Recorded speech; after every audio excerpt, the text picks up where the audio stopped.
Olá, meu nome é Luiz Felipe e eu estou aqui juntamente com o meu grupo para apresentar nosso trabalho de álgebra linear. O tema que escolhemos foi o encontro de equilíbrio em sistemas lineares utilizando autovalores e autovetores. Mas antes, eu gostaria de contextualizar a importância do tema. Sistemas lineares dinâmicos são aplicados em diversas áreas. Na economia, por exemplo, eles são utilizados para analisar o crescimento econômico e de inflação.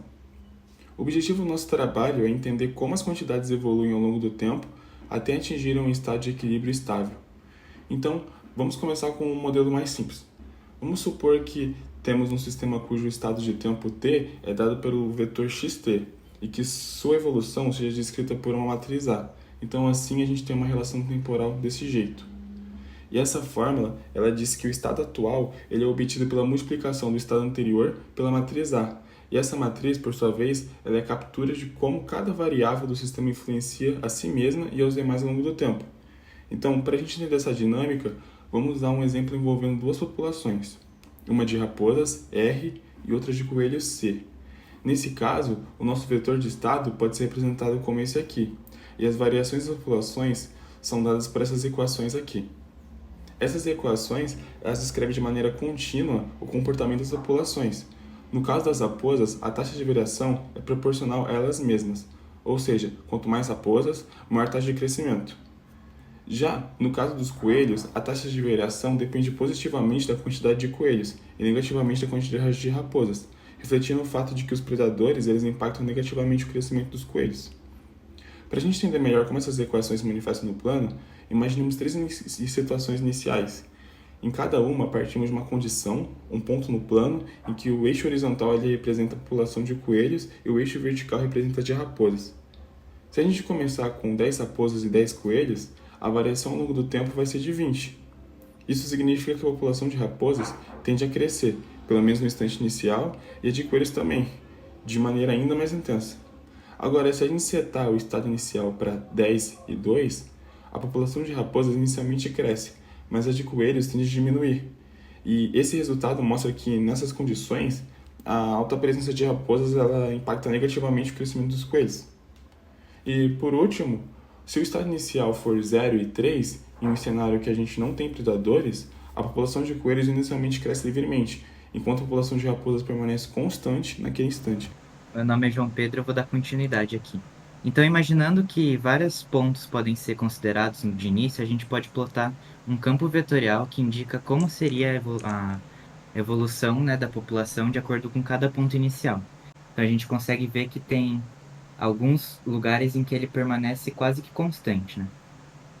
Agora, plotando o gráfico com as linhas de fluxo do campo vetorial, a gente consegue notar mais ainda que tem alguns lugares em que ele se mantém quase que reto, né?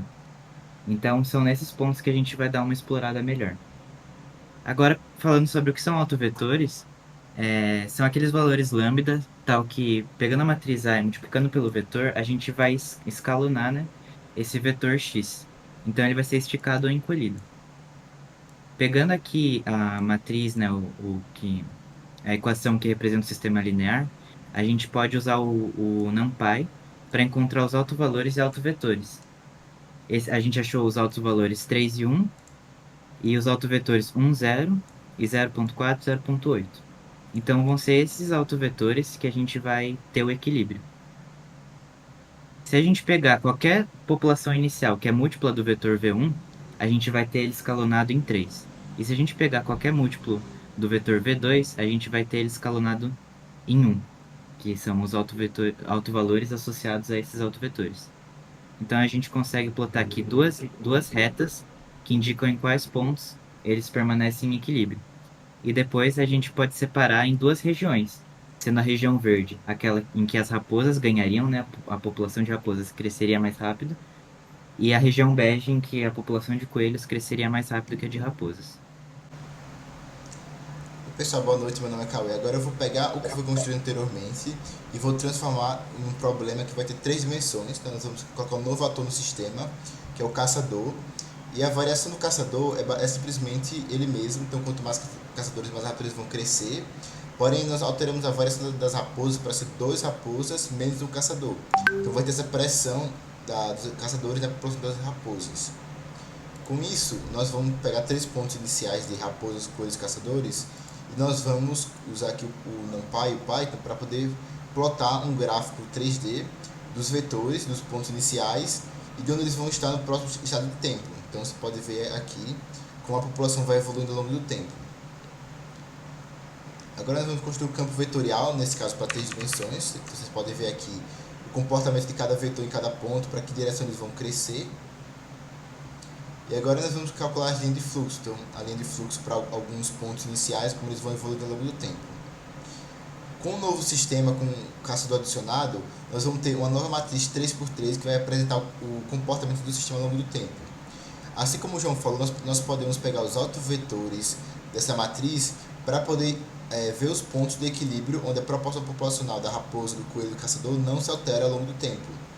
Então, construindo a matriz aqui no NumPy e usando a função dos autovetores, nós temos os autovalores 3, 2 e 1 e os autovetores 0, 1, 0, 0, 7, 0, 7, 0, 0, 6, 0, 3, 0, 6. Então, nós vamos aqui plotar esses autovetores. Então, você pode ver aqui que esses são os pontos em que qualquer ponto da população inicial que é múltiplo desses vetores vai ter o crescimento da população dado por um fator constante, nesse caso sendo o alto valor de cada autovetor associado. Então nós vamos ter uma população que vai estar em equilíbrio e que não vai pender muito para um lado ou para o outro. Também é interessante falar como no 2D os autovetores eles separam espaço em regiões onde uma população ganha, outra população acaba perdendo. Como estamos em 3D, é mais difícil fazer uma visualização, já que existe mais do que 2 subespaços, diversos subespaços, onde um ator vai ganhar e outro ator vai perder. Mas esses autovetores também podem ser usados para dividir o espaço R3 nessas regiões. Então acho que é isso. Aqui acabamos nossa apresentação, espero que vocês tenham gostado e ver um pouco mais sobre a aplicação de um assunto álgebra linear em sistemas reais que podem ser usados para modelar problemas do mundo real.